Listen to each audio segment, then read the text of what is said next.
Team, thanks for coming to our Christmas run through today. You're watching this probably on Wednesday, and so there are a couple things that I don't want you to miss. Number one, we need to communicate with our church, our dream team, this coming weekend that there will not be normal weekend service times, that our Christmas services start for many of us on Sunday night, Monday night, Tuesday night, headed into Christmas Eve. And so I know there are going to be some people who are going to show up at our campuses anyway on Saturday and Sunday because communicating all of this stuff out doesn't always hit people because they just get into a rhythm. But with the way that Christmas lands, this was the play that we decided to run, and I did not get a chance to communicate that last weekend.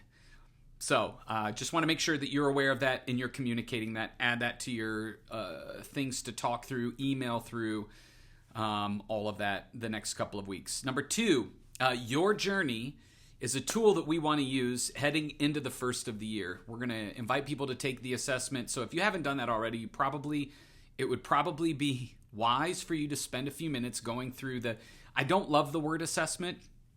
I don't have a better word for it. Inventory, check-in, but there are a couple things that I want to reiterate so that you are communicating these and you're using this assessment with your team appropriately. This is really meant to be a helpful spiritual growth tool, not a perfect one. In order for it to be helpful, there are no bad numbers.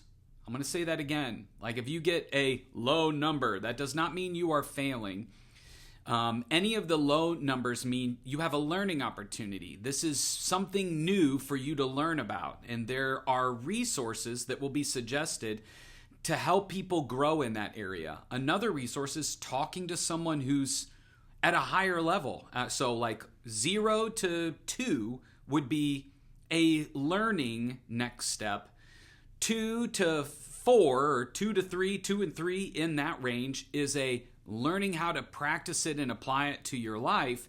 And if you're at a 4 or a 5, you should really be helping the 0s to 2s learn it and live it out. So that's kind of how these concentric circles give you a picture of where God may be inviting you to take a next step. For example, let's say you're a 4 or a 5 in the finance domain. You're being generous, you're giving, it's second nature to you. You're looking for places to spontaneously give or to make a difference. And but if you don't have anybody in your life that you're talking to about this or coaching or helping them learn how to steward their finances, I think that's a next step of growth in that area. You've already grown to the place that you're living this out. So then it's like, who are you passing this on to?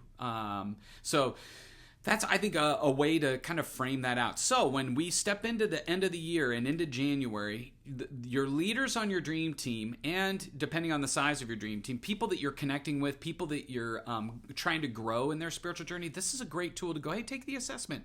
Tell me one domain that you feel like God's prompting you to grow in.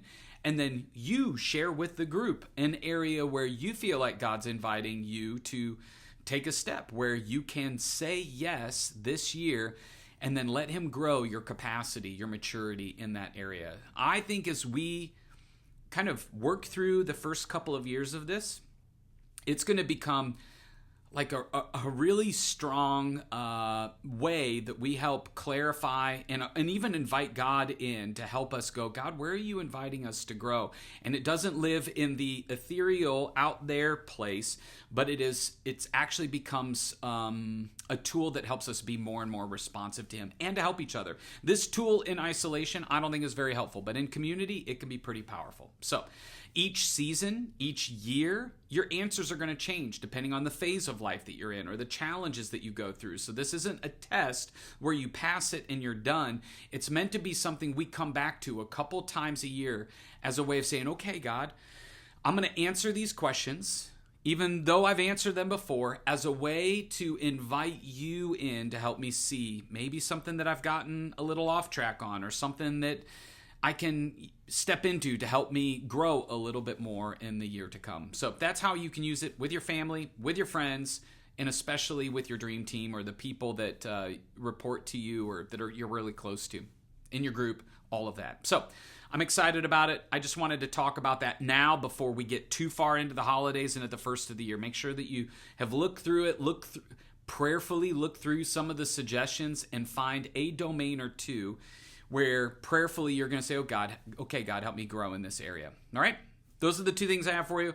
Be excited about your campus pastors this weekend, and it won't be long. I mean, Christmas, it's going to be over, and then we're going to be into January and off to the races. So love you guys. Love serving with you. We'll see you later.